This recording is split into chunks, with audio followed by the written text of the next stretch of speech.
Hello and welcome to Structured Finance in Focus, a Fitch Ratings podcast that takes an in-depth look at latest developments across global structured finance markets. My name is Ben McCarthy. I'm Managing Director at Fitch Ratings and head up the analytical team for Asia Pacific for structured finance and covered bonds. Today I'm joined by Natasha Vojvodic and Chris Stankovski, who are Senior Directors in Fitch's structured finance team, which covers Australia and New Zealand. We're recording this podcast in the lead up to the Australian Securitisation Forum conference, which will be held in Sydney on the 2nd and 3rd of December. I'm told they expect well in excess of 1,000 delegates coming at a close of a year which has seen issuance at a record for both RMBS and ABS, and at the same time has seen post-COVID lows in terms of pricing. Natasha and Chris, welcome to the podcast. Natasha, I went back and listened to last year's podcast, and you'd be happy to know that the forecasts were remarkably accurate. You had arrears rising marginally, peaking in the second quarter, and you discussed the possibility of interest rates being higher for longer. And you also forecast property price rises of around 5% for sort of Australia nationwide. Congratulations on those forecasts. This year, I thought we'd try to have a bit of fun at the end of the year and play a bit of a game. We'd structure this that I'll make a statement and leave a blank and ask each of you to fill it in. It's fine. It's whatever comes off the top of your head is fine as an answer, and we'll see how we go. So we'll start first. Maybe if we'll just do it in order. Natasha, if you go first, and then Chris. So first statement, 2024 structured finance will be remembered for blank. Issuance volumes. This year will be a record year. We're already 41% higher than last year, which was also a post-GFC record issuance year. The new and returning investors came into the market and pricing tightened, especially in the non-AAA notes. Non-banks and those in the non-conforming space were the main issuers, but bank issuers also returned to the market and more meaningful volumes not seen since the beginning of COVID. There are also more private placements seen this year across both RMBS and ABS. Well, thank you. And Chris, 2024 structured finance will be remembered for? Yeah, for me, it's for more what didn't happen. So going into 2024, there was real fear around the fixed rate home loans expiring and that would cause mass defaults. Fitch's position was that wouldn't happen because you've got people on lower fixed rate loans for longer as opposed to gradually going to higher fixed rate earlier. And so that didn't happen, which was interesting and in line with our forecast. Also, there's a lot of talk going into 2024 that the high interest rates will lead to higher levels of default. Again, Fitch forecasted that wouldn't happen on the assumption that the unemployment remained low. And through 2024, we saw low unemployment levels. And in turn, we didn't see any significant increase in defaults due to elevated interest rates. And also in 2024, we've had a lot of economic uncertainties. There's been a lot of conflicts around the world, inflationary pressures. There's been key elections around the world. Although there's all this economic uncertainty in the background, as Natasha just pointed out, we've had a very strong year in structured finance. So I think for me, it's more what didn't happen in 2024. That was a highlight. Thank you. If we just move to interest rates are predicted to fall at some point in 2025, although they keep getting pushed out. As a statement, can you fill in the blank? Falling interest rates will cause blank. Natasha. Affordability to improve, which will also mean more first-hand buyers are able to come back into the market, increasing demand. And as the lack of supply still remains the main issue, house prices are expected to rise again. We're forecasting another 4 to 6% increase in prices next year, followed by slower growth following year as affordability constraints start to bite again. And for you, Chris, falling interest rates will cause?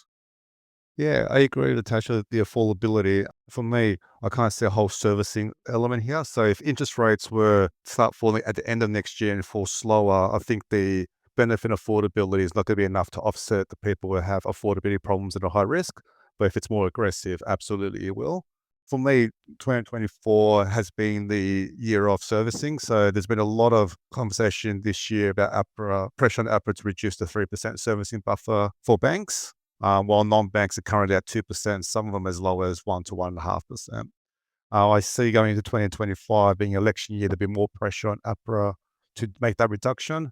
And based on the counter-cyclical nature of the servicing buffers, you expect that if you were to reduce buffers, you'll do it at the top of the cycle. And some may argue if the inflation genie's back in the bottle, we are at the top of the cycle, so there could be an argument for that. But if these interest rates start falling and falling aggressively, well, the argument to reduce the buffer may disappear quite quickly as you start getting lower on the interest rate cycle. Another thing that I found quite interesting this year and interesting to look into next year is the non-banks practice with regards to servicing the like-for-like refinances. There's a caveat in the consumer credit code that allows lenders to have lower servicing assessment for like-for-like refinances where the borrower has had strong performance history for the last 12 months, and by refinancing the loan, they get a lower rate. What we've seen, especially in the non-bank space, is that they've been servicing these loans with a 1% buffer. And we've had one lender who's told us never put a servicing buffer at all on these loans. So I'd be very intrigued to see how 2025 rolls around, and should the interest rates drop, what the position would be for this like-for-like refinancing. Will they disappear, or is that going to be a permanent part of the residential mortgage servicing in Australia?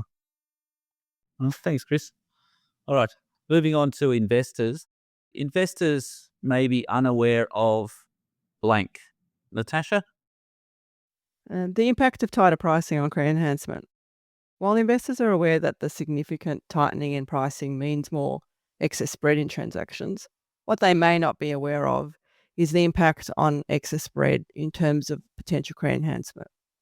With more excess spread coming through to cover losses, this increases the soft credit enhancement available to note holders. But this may mean that issuers reduce the amount of hard credit enhancement provided by note subordination, all while maintaining the same overall credit enhancement and rating. Yeah, interesting. And Chris, have you got something that investors might be unaware of, but maybe should be? Yeah, mainly movement to structural features. I presume investors are aware of this, but it's worth pointing out. We've seen structural features move in Australia based on two main topics, being increased arrears and reduced bond pricing. So on the increased arrears fronts, we've had some lenders who have seen increased arrears.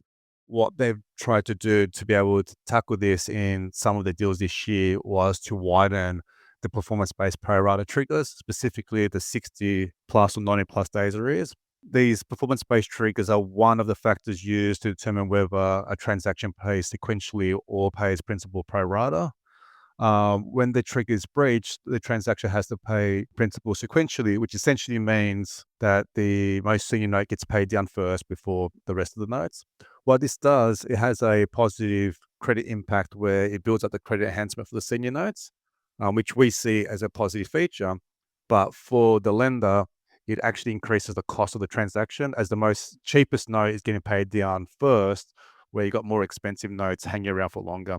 And so in order to be able to deal with this, we've seen some lenders widen performance-based triggers, which will allow the transaction to stay in arrears for longer should they have higher.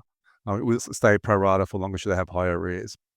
The other thing that we're seeing, which is more addressing the reduced bond pricing, is we've seen some non-bank lenders take actions in order to lengthen the transactions to be able to maximize the better bond pricing. And they've done this in two major ways. We've seen some non-bank lenders who typically have a 20% base call, reducing that down to 10% or in between at 15%, which will increase the weighted average life of the bonds.